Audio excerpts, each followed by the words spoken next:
Welcome back to my new video guys. आज की video में हम लिक्विडिटी स्वीप के बारे में बात करने वाले हैं। लिक्विडिटी स्वीप को अगर हम सिंपल भाषा में डिकोड करें तो वो होता है स्टॉप लॉस हंटिंग, जिसमें कि रिटेलर्स के स्टॉप लॉस पहले तो हिट कर लिए जाते हैं, बाद में रियल मूव आता है। तो इसके बारे में इस मास्टर क्लास में डिटेल में आइए चलिए समझते हैं। पिछले वीडियो में हमने समझा था कि लिक्विडिटी क्या होती है। लिक्विडिटी सिंपली स्टॉप लॉसेस होते हैं रिटेलर्स के, जो मार्केट लेता है पहले फ्यूल की तरह, फिर एक्चुअल मूव करता है। तो लिक्विडिटी इज इक्वल टू है स्टॉप लॉसेस। तो मार्केट पहले स्टॉप लॉसेस लेगा, बाद में अपना जो एक्चुअल मूव है वो करेगा। अगर किसी रिटेलर ने मैं या आप जैसे रिटेलर ने कहीं पे सही भी एंट्री ली है, वही पुराने कंसेप्ट पे सही भी एंट्री ली है, फिर भी और हमारा डायरेक्शन सही भी है, फिर भी हमें मार्केट पहले स्टेप आउट करता है, बाद में एक्चुअल मूव देता है। तो आज की वीडियो में ये कैसे होता है वो हम चार्ट पे अच्छे से समझते हैं। ये सभी टाइम फ्रेम पे सेम तरीके से होगा, आप किसी भी टाइम फ्रेम पर जाके ये देख सकते हो। तो आइए चलिए समझते हैं कि लिक्विडिटी स्वीप यानी कि एसएल हंटिंग एक्चुअली में की कैसे जाती है। अब आप एक इधर एग्जांपल देखो, इस इधर क्या हुआ है, ये एक सपोर्ट जोन है, ये एक सपोर्ट जोन है। इधर क्या आए हैं, बायर्स आए हैं, इधर भी बायर्स आए हैं। तो बायर्स के स्टॉप लॉसेस कहाँ होंगे, बायर्स के स्टॉप लॉसेस यहाँ होंगे। तो मार्केट ने क्या किया है, मार्केट ने इधर से सपोर्ट तो लिया है, पर पहले क्या किया है, मार्केट ने इधर सपोर्ट तो लिया है, पर पहले इस कैंडल में रिटेलर्स के जो है स्टॉप लॉस हिट कर दिया है, फिर अपना एक्चुअल मूव जो स्ट्रॉन्ग मूव है वो दिया है। क्योंकि किसी ने भी इधर बाय किया होगा ना, तो ये सपोर्ट के नीचे अपना स्टॉप लॉस लगाया होगा। रिटेल्स बायर्स ने जो छोटे छोटे स्टॉप लॉसेस में ट्रेड करते हैं, जो बड़ा स्टॉप लॉस नहीं ले सकते, उन्होंने इधर स्टॉप लॉस लगाया होगा, जो मार्केट ने इस वाली कैंडल में हिट कर दिया और बाद में अपना मूव कंटिन्यू किया। चलिए अब दूसरा एग्जांपल समझते हैं। अब इधर देखें तो इधर क्या है, रेजिस्टेंस है, रेजिस्टेंस है, रेजिस्टेंस है।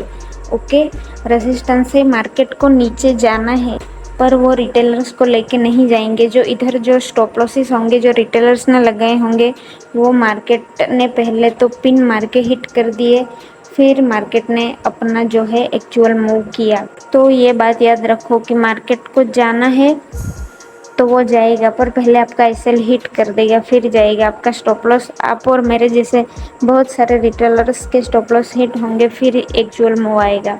और ये मूव आप जो सिंपल कंसेप्ट्स जो हमने बुक्स में और वीडियोस में देखे हैं, हंट हो जाते हैं। सिंपली वो कंसेप्ट से हम ट्रैप हो जाते हैं और मार्केट हमारा स्टॉप लॉस हिट करके फिर जाता है। अब आप इधर दूसरा एग्जाम्पल देखो, यहाँ से क्या हुआ, स्ट्रॉन्ग बाइंग आई है। ये देखो स्ट्रॉन्ग बाइंग आई है, बाइंग आई है। ये मूव मार्केट को करना था, पर मार्केट ने पहले क्या किया, ये जो सपोर्ट था इसके नीचे जो लिक्विडिटी थी, ये पिन मार के लिक्विडिटी लेता है।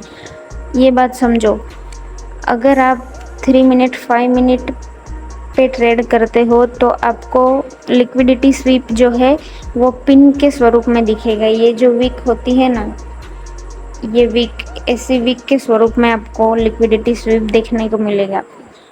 और अगर आपको कैंडल के स्वरूप में देखना है तो आपको 1 मिनट पे शिफ्ट होना होगा, तब आपको दिखेगा। पर ये पिन मार के लिक्विडिटी मार्केट स्वीप कर लेता है, लिक्विडिटी ले लेता है रिटेल बायर्स की, जो छोटे स्टॉप लॉस से ट्रेड करते हैं, और फिर जो है अपना एक्चुअल मूव दे देता है।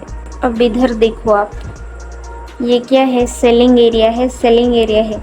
मार्केट को थोड़ा नीचे तो जाना है, पर पहले क्या किया, मार्केट ने लिक्विडिटी ली। ये देखो पिन वाली कैंडल, पिन मार के मार्केट हमेशा लिक्विडिटी लेता है, ये बात हमको याद रखनी है। इस पिन में सारे स्टॉप लॉस रिटेलर्स के हिट हो चुके होंगे।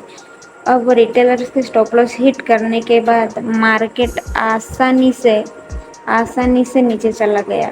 इसमें रिटेलर्स का डायरेक्शन अगर कभी सही भी निकलता है, फिर भी उनका स्टॉप लॉस हिट हो जाता है इस लिक्विडिटी स्वीप में। अब इधर आप देखो, इधर इतना मस्त एग्जांपल है। ये देखो, मार्केट में सेलिंग आई है, सेलिंग आई है, सेलिंग धीरे धीरे वीक हुई है। देखो इधर सेलिंग धीरे धीरे वीक हुई है, फिर से सेलिंग आई है। इस सेलिंग को देखकर बहुत सारे लोगों ने इधर सेल करके ये रेजिस्टेंस के ऊपर स्टॉप लॉसेस लगाए होंगे। पर ये तो मार्केट ने पिन मार के हिट कर दिया, लिक्विडिटी को स्वीप कर लिया। यानी आपको इसमें अगर आप होंगे भी ना तो आपको स्टॉप लॉस जो है वो हिट हो ही जाएगा, एकदम झटके में होगा, बहुत क्विकली होगा और ये एक्चुअल मूव बाद में आ जाएगा। इस लिक्विडिटी स्वीप में वो ट्रेडर्स ज़्यादा फंसते हैं जिनके स्टॉप लॉसेस बहुत ही छोटे होते हैं। अब आप इधर भी देख सकते हो, इधर क्या है, बाइंग आई है, बाय हुआ है, बाय हुआ है, बाय हुआ है। 4 बार सपोर्ट जो है टेस्ट हो चुका है। ये इधर सपोर्ट ब्रेक हुआ, रिटेल सेलर्स यहाँ भी आए होंगे और जिन बायर्स ने इधर बाय करके इधर पे इधर स्टॉप लॉसेस लगाए होंगे उनके आराम से स्टॉप लॉस लेके मार्केट ऊपर चला गया। मार्केट एट द एंड गया तो ऊपर ही। इधर के बायर्स ने जो प्रिडिक्ट किया था रिटेलर्स ने कि मार्केट ऊपर जाएगा, वो मार्केट ऊपर ही गया पर उनको लिए बिना गया, उनके स्टॉप लॉस इधर पे हिट करवा के मार्केट ऊपर गया। एक एग्जांपल आप इधर भी देख सकते हो, यहाँ से क्या है, शार्प सेलिंग आई है, शार्प सेलिंग आई है, इधर से सेल हुआ है, सेल हुआ है। फिर इन सेलर्स के स्टॉप लॉस मार्केट ने हिट किया है, लिक्विडिटी स्वीप कर दी है और मार्केट अपने फिर से अपने डायरेक्शन में मूव हो चुका है। तो मार्केट को अगर किसी दिशा में जाना भी है तो वो रिटेलर्स को पहले तो बाहर निकाल देगा, फिर ही वो अपने एक्चुअल जो डायरेक्शन है उसमें जाएगा। अब आप इधर देखो, सेलिंग सेलिंग स्टॉप लॉसेस यहाँ होंगे। मार्केट ने पहले लिक्विडिटी क्या कर ली, स्वीप कर ली, रेजिस्टेंस के ये जो रेजिस्टेंस था उसके ऊपर की सारी लिक्विडिटी ले ली, फिर मार्केट फिर से नीचे चला गया। ये दूसरा एक एग्जांपल आप देखो, ये क्या हुआ है, बाइंग हुई है, बाइंग हुई है, ये कॉमन सपोर्ट जोन है।